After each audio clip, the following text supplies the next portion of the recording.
Hey everybody, welcome to Into the 99 bonus episode where we have 99 cards because Commander's number one, and I am one of your hosts, Sherman. I'm Bryan. And like I said, this is a bonus episode. We're trying something different. We're going to be talking about different jank cards. We're going to call this Junk Divers. Yeah, So, a mini episode, just kind of like you said, about bringing the unknown cards. yeah. So let's start off by introducing Bryan here, because this is not the same Bryan that you normally hear. This is a different Bryan. Bryan 2. Yeah, Bryan Bryan 2. Spelled correctly with a Y. Yeah. Bryan, how did you get into Magic? Oh, I've been playing Magic since I was about 9-10 years old. It's been probably pushing about 23 years now. Like most, found my cards at a garage sale, shoebox kind of thing, and just kind of took off from there. The rest is history. Man, so you've been playing for a long time, and that's one of the beauties. You're like Daniel. You started off when earlier today, but you've been playing consistently, from my understanding. Yeah, so you have not taken a break, and that's what makes this kind of episode really, really interesting, because you literally have that whole knowledge. You know what happened during this time period, when the bans happened, everyone's take on it, on all this stuff. It's fantastic, and that's one of the reasons why we're having this kind of a bonus episode. It's going to be a little bit shorter, and we're mainly focusing on janky cards or cards that are underplayed, and we're going to go through each block. Now, we're not going to talk about the early alpha, beta, stuff like that, because we want to talk about affordable stuff, okay? Let's face it, okay? if something's janky, but it's like an $800 card, what's the point? Yeah. I have this jank card from Beta. It's called Mox Saphir. Who want to play that? Oh, boy. So, we're going to start off by talking about the Mirage Block. Yeah. Okay, so for those who don't know, Mirage Block is Mirage, Visions, and Weather Lights. Yeah. Did you know, Sherman, this is the first block, the actual first official longer block. So one larger set, Mirage, and then two smaller sets. That's so cool. So that's when it became like the 4 kind of a yearly quarter thing? Yeah, exactly. Yeah, there were some kind of the previous Ice Age homelands, etc., that kind of era. Those were smaller. They weren't really official blocks, but this is kind of the first real large, small to start that off. Yeah, so kind of what started and became like a standard rotation. Yeah. If I also remember correctly, because I was still kind of in, like, playing this, and then I stopped playing. But this is also when they started, like they had the novels beforehand, but this is when they actually started having them linked in with each other. Yeah, that was kind of our first real official kind of storyline and following these developed characters, and first appearance of our boy Teferi as well. So. Oh. Yeah, started out in flavor text, of course, before he got an actual card. But Disruptive Students. Yeah. Yeah, starting out, Teferi's Isle, Teferi's Veil, all these Teferi-esque named cards that are coming up in this block. So it's the first real appearance of him, and getting into some of the major characters going forward. Oh man, takes me back. That's how old I am too. Dinosaurs over here. Yeah, totally. Okay, so with that, the way it's gonna work here is we're gonna pick one card from each set, okay? And we're gonna be like, okay, this is the one we would choose. We might have some nominations here and there. We're like, we consider this one or whatnot, but this is the one we're focused on. So let's start off with Mirage. I don't know what Bryan picked. He does not know what I picked. We might have the same card. Yeah, we might. Going in blind here. Yeah. So, but that's the fun of it, because if we both know, then it breaks the surprise. Yeah. So, Bryan, how about you start? Yeah, so I got an old little chestnut here. I tried to stick to cards that I personally have played before, have some experience with, because they're just fun. So mine from Mirage was Tombstone Stairwell. So that's a great card. It is a great. See, Dan already agrees. Sherman's laughing, but yeah, Tombstone Stairwell. So two black for a world enchantment. So watch out. The world is a super type, so there can only ever be one world enchantment on the battlefield at any given time. If another one would come into play, the first one is sacrificed. So it's a 2 black world enchantment, cumulative upkeep, 1 and a black. At the beginning of each player's upkeep, so each player, not just yourself, but each player's upkeep, every player creates X 2/2 black zombie creature tokens, where X is the number of creature cards in that player's graveyard. Sherman can't keep it together. In Crush the Bloodbraided, that card is an absolute powerhouse because they are sacrificed at the end. Yeah. And then it adds the power to them. I've been absolutely blown out of the water by that card before. Oh, yeah, man. Stairwell's great. Any kind of mono black zombie deck, we run it with Eldrazi Monument, so it's actually just they're destroyed, not sacrificed. So any kind of indestructible effects will get around that. So you can just keep generating your giant army of 2/2s. Might incentivize them to attack each other because the tokens do have haste. So if you're playing smaller, if your graveyard's not as full, somebody else's is, they might be able to swing those 2/2s elsewhere. It's just a very neat card. Zombie tribal. Any kind of enter the battlefield, leave the battlefield, dies, that kind of thing. Blood Artist effects, end of your turn, pop all your 2/2s, drain everybody. That's brutal. That's good so times. brutal. That's a really good one. I want to touch on the fact that you mentioned this, okay, for the enchantment, okay, because during that time period you had, like you said, the global enchantment. I believe local enchantment and world enchantment. World enchantment, yeah. Okay. For those that don't know, because I don't, what are the differences between these? So the global enchantment essentially is what most enchantments you see now are. They just read enchantment. So it's a global effect. So something that would just come into play and have an effect on all the battlefield at any given time. Local enchantments would be auras now. They've been changed. So it used to just say enchant creature. So now it's usually aura enchant creature. So aura now has been those local enchantments that you would put on something, on a land, a creature. And then the world enchantments, like I was saying, it's kind of a super type. So they're not around anymore. They've been kind of phased out of existence. So you'll only ever have one world enchantment on the battlefield at any given time under anybody's control.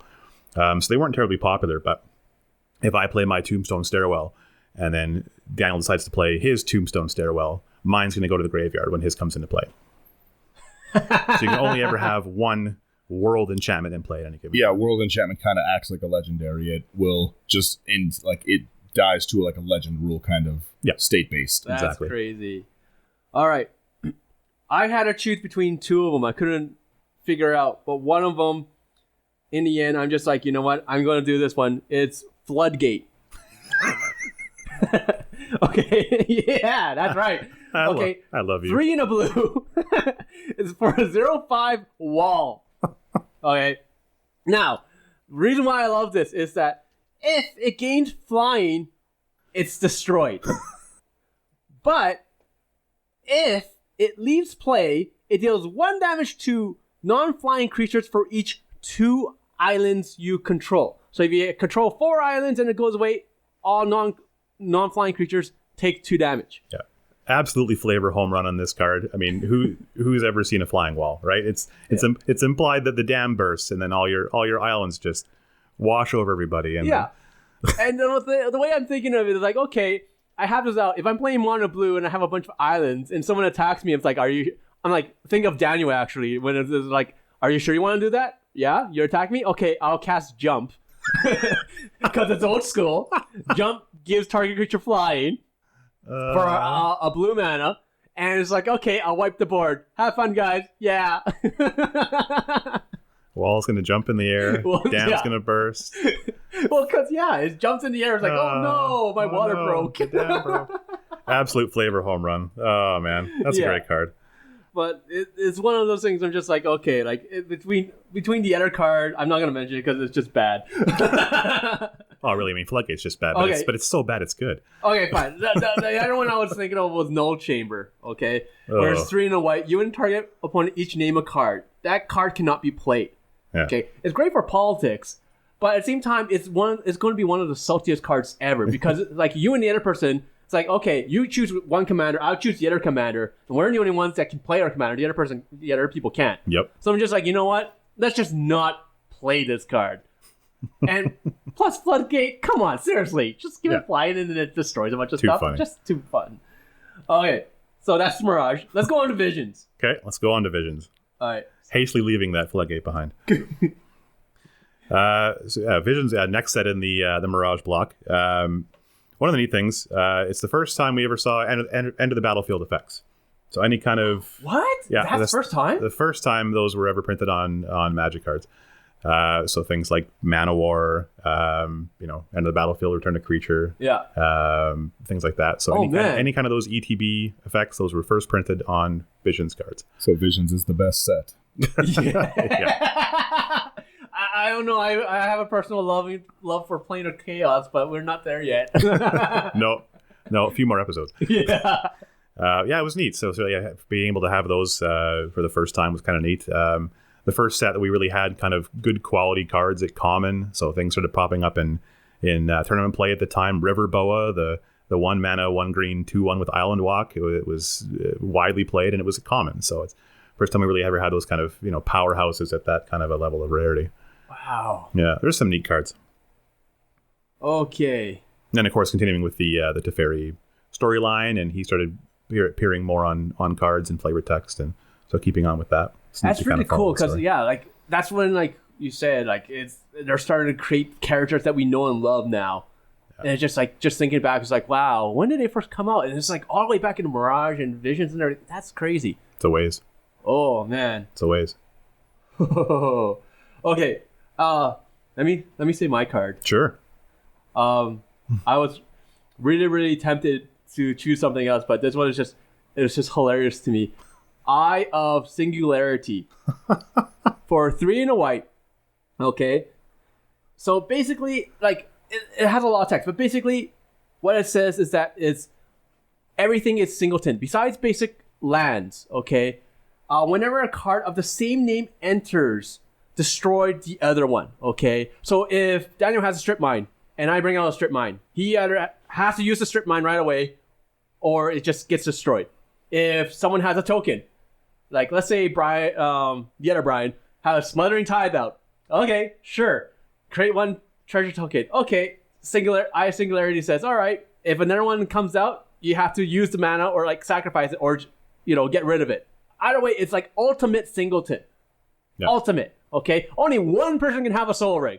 Only one person can have a Valakut. Only one person can have anything. Keeps it a little fair and balanced, right? Oh, for the most part. This means you get a dog pile on the guy that has a Soul Ring, that's all. But imagine if you have something like that with a bunch of clone effects, right? It's oh, okay, I'll play this. Oh, I like that Ulamog you have. I'll create an Ulamog too that copies the name as well. Oh no, yours gets destroyed. That's sweet. The old legend rule. Old legend rule. And that's why I'm oh, this is awesome. Cause it would easily shut down token decks, hands down. Yeah. But just the shenanigans you have, just the fact that oh, you have a Soul Ring. Well, I have a Soul Ring now. You don't get it. I didn't steal it. Yeah. Okay. I just got rid of yours. I'm the only one that gets to have one. Yeah. Yeah. And then it's someone else's turn. I like that. That's neat. Very neat. I also picked a white card from this set. It seems like an oft forgotten about common, believe it or not, common. Righteous Aura. This was 1 and a white for a global enchantment. So it's 1 white to activate. So you pay 2 life and you prevent all damage a source of your choice would deal to you this turn. So it doesn't seem like much, but you figure it's 1 and a white, so it's cheap. Activation cost is cheap. It's just 1 white. 2 life is basically nothing in our format, and it doesn't target the source of the damage. So you can easily, someone's attacking you with a 30/30 Voltroned up, equipmented up commander to one-shot you. I'll just pay a white and 2 life, and it just goes away, right? So if you have your white mana open, it just kind of staves off all those giant combats. I mean, usually what they're swinging at you with is going to be bigger than a 2/2 anyway. So 2 life is nothing to stave off any of those effects. What I really love about Righteous Aura, okay, is one, and we talked about this previously in many other episodes, is that Wizards has been pushing a lot of commander damage or win cons for commander damage. Yeah. So Righteous Aura eliminates that. On top of that, Righteous Aura says you prevent that damage, right? Yeah. So now we have a lot of cards that a lot of people will be if you deal combat damage, do this. If you deal combat damage, do that. Draw a card, discard a card, have someone just discard a hand, stuff like that. You're stopping that ability just from this. You pay 2 life, you stop their taking more damage, and you stop the ability. It's fantastic. It's very, very good. Yeah. It's really, really good. And it's a cheap card. Yeah, 25 cents, common. Had a reprint in a block coming up. I'm sure we can talk about it, but it's very, very cheap, 25-cent card. Slots into most kind of Pillow 40-esque kind of control decks. Unlike Circles of Protection back in the day, or something like Story Circle, where you would name a color when it comes into play. This certainly it's the 2 life is a cost. It's a real cost. It's not much of a cost, but it can target colorless sources. So so something like a Circle of Protection or a Story Circle that would normally be able to only do colored sources. This can stop Ulamog or any other giant colorless Eldrazi fatties coming your way as well. So tiny little card. Too bad I can't stop an elevator. No, unfortunately not. Yeah. Actually, side note, for Visions, I was really tempted to put this card in, but it was just so bad. It was a Caravex or something. Spite? Caravex Spite. Okay. So what it was, it's a sorcery speed, I believe. I didn't write it down, but it was like burned in my memory for some reason. Okay, it's a black. You sacrifice all your permanents and discard your hand, and target opponent loses 5 life. 5 life. Instant speed, even. Oh, is it? Oh, it's instant speed. Yeah. Card actually saw play for a while with any of those kind of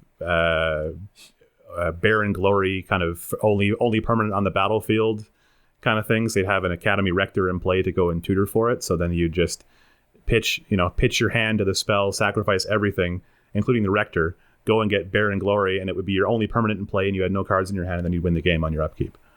Oh my goodness! Little secret tech there. This is why we have you on the show. I don't know this. Yeah, it's a very neat card. Okay. Oh my goodness. I gotta keep it together. Okay, let's go on to the last set. Weatherlight. You betcha. So following Mirage and Visions, getting into Weatherlight now, this was now the first appearance of the Weatherlight crew. So now we really have an ordered narrative focused on these soon to be well established characters. Gerard, Krovax, Squee, Hannah, all that crew, Karn, everybody. So getting to follow them around, and this is kind of where the novels kind of picked up a little bit, and they kind of went into the next few blocks, and we got to follow the Wrath cycle and all those stories, and it was neat to finally follow those characters. It also introduced Graveyard Order Matters cards. Not that those really are around much anymore. Technically, you're not allowed to reorder the cards in your graveyard in case somebody has a card like this. So something that would check the top creature, top card or top creature card of your graveyard or an opponent's graveyard. We're not actually able to rearrange that. So technically, if you're playing with those cards, you got to keep your graveyard stacked as it comes in. Can't just shuffle it around. Interesting. So if let's say a mass board wipe happens, you can choose the order of. No, oh, absolutely, yeah. Yeah, but you couldn't just later on in the game start shuffling through and, as a reminder to put your flashback spells on the top or something that you wanted to keep. Technically not supposed to be able to do that, but it really doesn't come up very often unless somebody's playing with those cards. They might remind the table to not do that. But and then I know what you're playing. Yeah, watch out for the Bone Dancer. So my card, and I will. This will be the hill that I die on. Is Tranquil Grove. Tranquil Grove. Yeah, Sherman's already losing it. I will stand up and fight that folks don't run enough enchantment removal in EDH. Period. We talk about it all the time. Yeah. Like, people there's not enough of it at all. Yeah. I just built Sisay as shrines, and pretty much no one has anything to deal with it. If you might get rid of one or two of the Honans, but I get them back with the Sanctum of All. There is not enough enchantment hate, and you need it. Yeah, absolutely. Seems to be the stickiest, most problematic card type to remove. Creatures, artifacts, those are relatively common. Enchantments, just not so much. You have pinpoint spot removal, and those will deal with one or two, but like Daniel said, you got a whole mass of them on the board, and you got somebody to deal with it. So Tranquil Grove is the card for that. So it's 1 green, so 3 to cast. It's a rare. So this time we stepped up from common. Now we're getting into the rich blood. They're only about $2-3 right now, but snap them up. Yeah, money eggs. Oh, sorry. One in green. It was 2 to cast, 3 to activate, 1 green to activate, and it destroys all other enchantments in play, except this one. So you are the only one with Tranquil Grove. Everybody else, goodbye enchantments. That's so good. Oh man. Yeah, it's repeatable. You're going to force someone to waste a spot removal on your grove if they want to have any more enchantments in play. Hard to remove because it's an enchantment itself. So already we said more enchantment removal. Well, now you need removal for the removal. And it's very cheap. Say 2 to cast, 3 to activate. Cheap to pick up. Definitely not a card you see very often in EDH at all. No, definitely not. I mean, certainly mono green, it's a little tough now because they started making enchantments a lot better. So a lot of your card draw and if those kind of effects are on enchantments, but still, I think a small price to pay, even in green-white decks, any other color, being able to blow up everything at instant speed, even 1 green, just nope, it's all the enchantments are gone. I really, really like that. I really do. Oh man.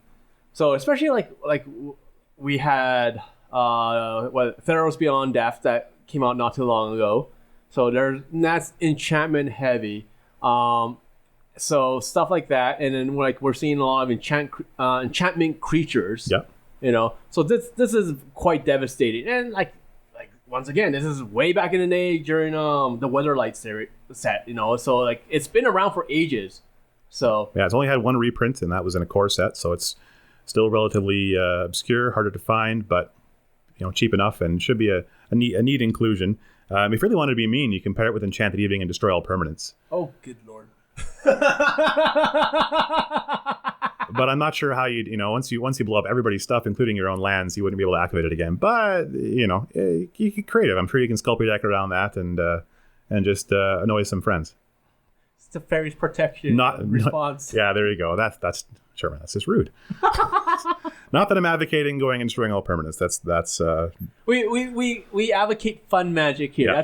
That's one of the reasons why we're doing this as well. All right, my card. It's actually something that I play in my Locust God deck. I have tremendous fun with this. Every time I throw this onto the battlefield, everyone goes crazy, and that is Bubble Matrix. Okay, Bubble Matrix is an artifact, 4-cost artifact. Okay, and all creatures deal or are dealt 0 damage. It doesn't matter. You can Inferno, you can Pestilence, whatever. Does not matter. Combat damage. Yeah, combat damage, spell damage, ability damage, all of that is wiped away for all creatures. Now, I play this in my Locust God deck because I'm creating lots of insects, and it makes sense.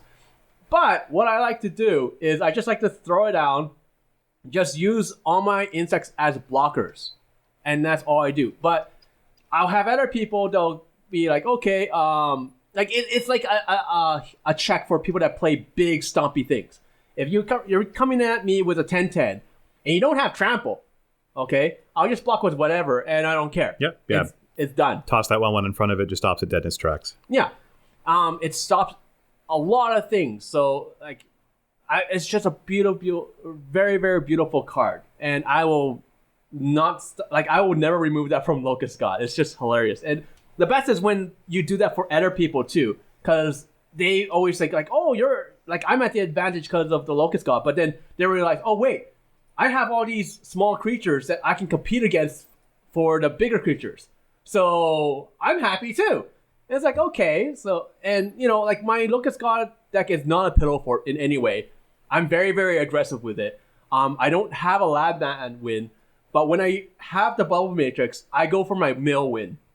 Because I'm searching for Altar of the Brood, or I'm searching for Sage Road Denizen. Okay, so yeah. Altar of the Brood is whenever a permanent comes into play, everybody mills 1. Sage Road Denizen says anytime a blue creature comes into play, someone mills. So, and that's the win that I go for whenever I play Bubble Matrix. I don't care about combat damage or anything else. That's the only win I go for. And my Locust God, I think there's 5 different win cons in it, so it's just whatever. Yeah, not something you're sculpting your entire game around, but when you happen to draw it and Wimbo slam it on the table, you're okay, this is the way the game's going to go now.